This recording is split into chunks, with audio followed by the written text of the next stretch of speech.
Hayz 7 kun davom etsa bu normalmi? Norma, chunki normada ayolida hayz 3 kundan 7 kungacha davom etadi. Hayz vaqtida homilador bo'lish mumkinmi? Albatta, hayz vaqtida homilador bo'lish mumkin. Hayz kuchli og'riq bilan ketishi normalmi? Yo'q, hayz kuchli og'riq bilan ketishi bu norma emas. Agar yengil og'riqli bo'lsa, bu norma. Har bir ayolda ovulyatsiya 14 kun bo'ladimi? Yo'q, ayollarda ovulyatsiya har doim ham hayzning 14-kuni bo'lmaydi. Undan tashqari ayolning emotsional holati ham sabab bo'ladi. Hayz kechiksa bu doim homiladorlik belgisimi? Yo'q, hayz kechishining sababi gormonal fon buzilishidan bo'lishi mumkin. Ayolda klimat o'zgarishidan, kuchli stressdan, hayajondan ham hayz funksiyasi buziladi.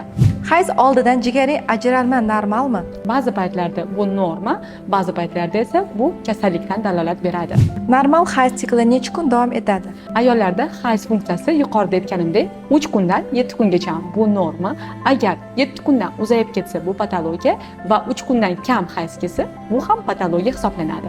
Hayz paytida sport bilan shug'ullanish mumkinmi? Mumkin, yengil sport turlaridan foydalanishingiz mumkin.